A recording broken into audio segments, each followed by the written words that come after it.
Programa Jaircy Carvalho Esporte, se inscreva, tá bombando, tá legal. Aqui é um programa dedicado à China Azul. Falamos das outras equipes, naturalmente, com todo respeito e carinho. Mas o carro-chefe desse programa é a China Azul, é o cabuloso, é o gigante das Minas Gerais.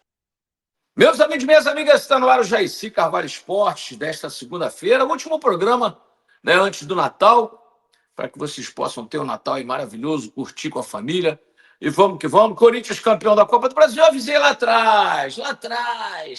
Há 3 meses, quando decidiram no sorteio que o Cruzeiro iria enfrentar o Corinthians, eu avisei.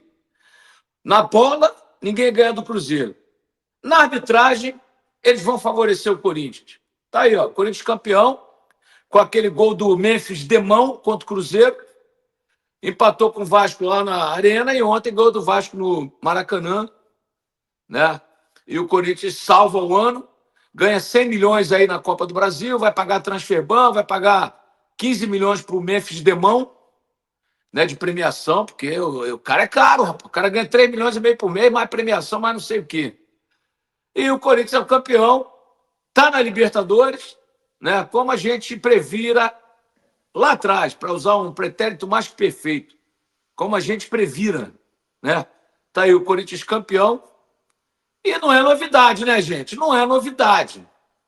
Ajudar o Timão não é novidade. A CBF faz isso com maestria, os árbitros fazem isso com maestria. Torci muito pro Vasco, justamente pro Corinthians, ajudado pela arbitragem, não ser campeão. Mas não deu, e é por aí. Bom dia, repleto de bênçãos para todos aí, nós torcedores do Cabuloso. Luluzinha, obrigado, Luluzinha, um abraço para você, tamo junto. Né? Então deu o que tinha que dar, né?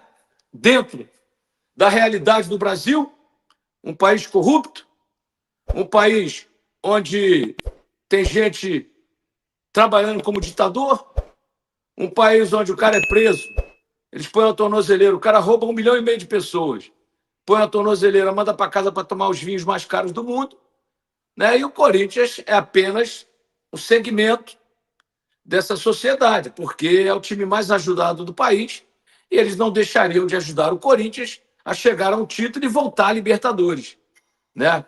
Porque aquele gol de mão, do Memphis de mão, não é de pai não, é de mão, contra o Cruzeiro, ali definiu que o Corinthians estaria na final. Diego Vinícius, Corinthians campeão, dando calote em Deus e o mundo. Só o Cruzeiro foi pego para exemplo mesmo, é verdade. Tomaram 15 pontos do Cruzeiro no Campeonato Brasileiro e tiraram o Cruzeiro da final da Copa do Brasil. Só fizeram isso com o Cabuloso esse ano. Tomaram 15 pontos que poderiam dar o título brasileiro ao Cruzeiro. E tiraram o Cruzeiro da final da Copa do Brasil com aquele gol de... mas o Cruzeiro jogou mal. O Cruzeiro jogou pessimamente no Mineirão. Lá no Itaquerão, não. O Cruzeiro deu um show. Mas no Mineirão, o Cruzeiro jogou muito mal. Não merecia vencer. Mas não merecia perder com um gol de mão. Né? São duas coisas diferentes. Uma é o Cruzeiro ter jogado muito mal. E jogou muito mal. Talvez tenha feito sua pior partida no Mineirão contra um time do seu tamanho. Né? E o gol do Demão definiu a classificação. É simples assim. A análise é bem simples e tranquila. Né? Antônio Marcos, não é parabéns Corinthians, não. É parabéns Vá Corinthians, tá certo. É Vá Corinthians, é isso aí. Olha, muita especulação agora, momento de especulação. O Cruzeiro está interessado em Gerson, que foi do Flamengo. E é Everton Cebolinha, com a invenção desse treinador, que agora é treinador do Cruzeiro. Deixa eu dizer duas coisas. Com relação ao Gerson, joga muito. Talvez o melhor meio-campo dos últimos tempos do futebol brasileiro. Se o Cruzeiro conseguir contratar, será uma bela contratação. Porém, tem que ver o pacote que vem. O Gerson saiu do Flamengo, foi vendido para o Olympique de Marseille, 6 meses depois pediu para voltar. O pai dele falou que ele amava o Flamengo, que o Flamengo ia estar no sangue dele, voltou. Aí agora, no final do ano, antes do final do ano, foi vendido lá para a Rússia, para o Zenit. Aí não se adaptou. O pai dele já vem procurando um clube no Brasil. Tal do Marcão, que é o empresário dele, que é o pai dele. Então, o pacote é complicado. O jogador joga muito. Não tem a menor dúvida disso. Mas o pacote é complicado, hein? O Gerson, que foi cria do Fluminense, que amava o Fluminense, hoje ama o Flamengo, e amanhã vai amar quem paga mais. Porque não existe mais amor no futebol, existe amor ao dinheiro. Né? Não tem mais pessoas com aquele caráter, aquela palavra. É muito difícil isso. Os caras têm amor ao dinheiro. Se vendem por dinheiro, fazem tudo por dinheiro. É lamentável. Mas, repito, é um belo jogador e, se for contratado, vai acrescentar muito ao Cruzeiro, mas muito. Joga demais o Gerson. Gerson vale cada centavo. Melhor contratar um cara que já sabemos que é diferenciado, que vai ajudar o Cruzeiro nas principais competições do país, do que trazer 3 caras apenas para compor o elenco. Concordo com você, Costa, 8,30. É isso aí, concordo com você. Joga muito e seria uma baita contratação se o Cruzeiro conseguir contornar esses problemas do pai do Gerson, que é o empresário dele. Quanto ao Everton Cebolinha, não joga nada, é fraquíssimo, passa o ano inteiro no departamento médico, joga 2 jogos, volta para o DM, e é uma invenção desse treinador que agora é técnico do Cruzeiro. Levou ele para a seleção, Cebolinha, todo mundo. Campeão da Copa América, em cima do Peru. O Brasil empatou com o Paraguai e Venezuela ganhou do Peru na final, no Maracanã. Eu estava lá, 5-2. Uma vergonha. Cebolinha nunca jogou nada, foi para o Benfica, foi reserva o ano inteiro. O Flamengo foi lá, comprou. Eu acho que era o Sampaoli que era o técnico, pediu ele. Tá aí, um fracasso. Agora, nos jogos finais do Flamengo, fez um joguinho, um driblezinho, outro. Cebolinha, eu não contrataria. Acho que esse cara não vai agregar nada ao Cruzeiro, vai viver no departamento médico e não vai agregar nada ao Cruzeiro. Essa é a minha posição. Gerson, ótimo, se contratar, maravilha. Cebolinha, é uma bola fora. Luluzinha, voltando aqui, não sou fã do Cebolinha, creio que é muito alto o salário, mas Pedro tem condições, torce para que o certo e o Gabigol vai sair ou não. Eu acho que o Gabigol não tem clima para continuar no Cruzeiro. O Gabigol deu aquela declaração lá em São Paulo, no podcast que ele foi, acho que chama Poda, né? Poda, não sei. E ele deu uma declaração, não tem nada contra o treinador. Amigo, 3.300.000 por mês. Ele vai ter alguma coisa contra alguém? Por 3.300.000 por mês, reserva ou não, o dinheirinho está na conta todo mês? Tá nem aí. Quem vai pagar isso pro Gabigol? 3 anos no banco, né? 3 anos no banco. Quem vai pagar? E eu disse, até há pouco tempo, antes do pênalti, o Gabigol será muito importante na Libertadores, jogador experiente, campeoníssimo, mas não sei se ele tem clima para voltar a jogar no Cruzeiro depois da penalidade. Não adianta dizer que não bateu com má vontade, se bateu com má vontade, isso não interessa.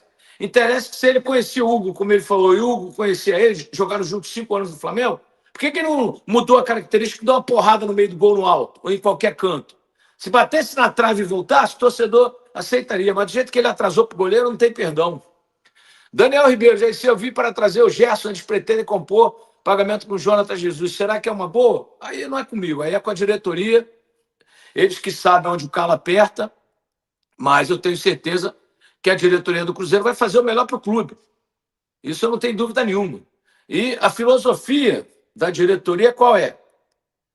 Jogadores jovens, de qualidade, que possam dar retorno técnico durante alguns anos e financeiro. Né? Agora, claro que você tem que trazer um ou outro jogador diferente disso. Jogador pontual. E o Gerson joga demais, gente. Agora, se o Jonathan Jesus vai para lá, o Jonathan Jesus é um baita do zagueiro, muito promissor. Se vão dar em troca, aí já não é comigo, aí é com eles. Eu só acho que o Gerson vale a pena. Se vier com a cabeça boa, né? Porque o Gerson fala que é flamenguista o tempo todo. Sou Flamengo, o pai dele fala, então tem que ver. Né? Dele é um dia, bom dia, JC. Acho muito difícil trazer o Gerson devido ao alto salário e a pedida do Zenit. Mas se trouxer, é um baita contratação. Já o Cebolinha não quero que venha. Ele só fica machucado. É isso aí, só vive no banco, no DM, Departamento Médico. Agora, o salário do Gerson na Rússia dizem que é 6 milhões por mês. Gente, 6 milhões por mês. 6 milhões por mês. O cara ganha 72 milhões por ano de reais. De salário, só de salário. Livre de imposto. Vamos começar falando aí, pessoal. Vamos dar toda a atenção agora nesse início da nossa transmissão porque na sexta-feira, né, a gente teve o Gabigol participando lá do Podpah, lá junto com a rapaziada. E a primeira coisa que eu queria saber de vocês é qual é a opinião de vocês? O que vocês acharam da participação do Gabigol no Podpah? Ele falou muita coisa, ele falou sobre permanecer no Cruzeiro, ele falou sobre, né, o pênalti perdido, sobre a relação com o Tite, ele falou sobre gramado sintético, né? Teve muita coisa que foi dita ali pelo Gabigol. Então aproveitem o chat aí para dar a opinião de vocês, que eu vou colocar aqui na tela para a gente poder comentar enquanto vocês estão falando. A minha opinião, tá? Inclusive eu falei isso aqui na semana passada. Na semana passada eu falei o seguinte, porque depois que o Gabigol perdeu o pênalti, e eu sou um cara que torci, né, e torço muito para que o Gabigol vingue, né, com a camisa do Cruzeiro, embora eu também acho que para essa temporada, né, eu falei isso, repito, o custo-benefício do Gabigol foi muito alto, né, muito alto, tipo assim, um valor alto de contratação, um valor altíssimo, né, meio até que fora do padrão aí, pro Gabigol, e a entrega, né, que ele devolveu foi muito pouco em relação à expectativa criada, né, ele fez os seus gols, né, deu algumas assistências e tal, teve muitas oportunidades e muitas delas acabou não vingando e nem em situações que, igual, ó, às vezes a torcida ficava chateada de entrar 5 minutinhos, 10, dele jogar mesmo, às vezes como titular, jogar 45 minutos, já a intensidade bem abaixo do Caio Jorge, né, o nível técnico bem abaixo, mas eu particularmente, né, eu tinha muita esperança né, no futebol do Gabigol e acabou que não virou. Só que, quando teve o lance do pênalti, que ele bate o pênalti ali, né, foi o penúltimo, né, depois o Wallace bate o próximo lá, que o Cruzeiro acaba sendo eliminado pro Corinthians, aí, né, o Gabigol foi massacrado e tal, aí a galera já pedindo fora Gabigol, isso, aquilo, outro, e tiraram a pintura dele lá do muro, e aí o pai dele falou, pô, e tal, que não sei o que lá, quando o Flamengo perde, né, o Mundial pro PSG com o goleiro pegando 4 pênaltis, o pai do Gabigol falou, pô, será que vão crucificar os caras agora e tal, que não sei o que lá, 4 pênaltis perdidos, blá, blá, blá. No Podpah, o Gabigol falou o seguinte, falou, errei, gente, errei e tal, assumo que errei e tal, blá, blá, blá. Achei que ele teve personalidade, né, pra poder falar isso. Mas a minha opinião em relação ao Gabigol foi que ele bateu o pênalti muito mal. O pênalti do Gabigol foi ridículo, né? A forma que bateu ele, muito fácil pro Hugo pegar. O Hugo Souza, que treinou com ele no Flamengo, ou junto, né? Há 5 anos mais ou menos ali. Então os dois se conhecem muito bem. Só que, aí é a minha opinião, né? Que muita gente inveja. Dizer que o Cruzeiro foi eliminado, né? Da Copa do Brasil por causa do Gabigol, aí eu achei um pouco injusto. Até com o próprio Wallace, tá, gente? Nossa senhora, eu não tô passando pano pra o Wallace não, tá? Não tô passando pano não, porque o Gabigol, o Wallace, quem que foi o outro que entrou? Quem que foi, gente? O Eduardo. O Gabigol, o Wallace e o Eduardo. Eles entraram faltando 1 minuto, né? 2 minutos pra terminar ali o tempo normal, já pra poder segurar a onda ali, só pra poder bater o pênalti. O Gabigol errou e o Wallace errou. Aí, eu vou até estender pro Wallace, aí dizer que a eliminação foi por causa desses atletas, eu acho injusto, minha opinião, tá? Porque o jogo na Neoquímica, o Cruzeiro ganhou de 2-1. O Cruzeiro venceu o Corinthians na Neoquímica por 2-1. Pra mim, aí, opinião de Diogo Medeiros, o Cruzeiro foi eliminado da Copa do Brasil no dia do jogo do Mineirão. Com aquele jogo ridículo, com a postura patética jogando em casa, né, e perdendo pro Corinthians por 1-0. Porque se o Cruzeiro tivesse tido no jogo do Mineirão a mesma postura que teve fora de casa, o Cruzeiro estava na final da Copa do Brasil. Então, rapaziada, encerramos por aqui mais um giro de notícias nosso China Azul Raiz, trazendo as informações mais atualizadas do dia a dia com clareza e responsabilidade. Se você gostou do nosso conteúdo e quer continuar assistindo tudo o que acontece com o Cruzeiro dentro e fora de campo, não esquece de deixar o like, se inscrever no canal e ativar o sininho para não perder os nossos próximos conteúdos. Tamo junto e até a próxima. Fui!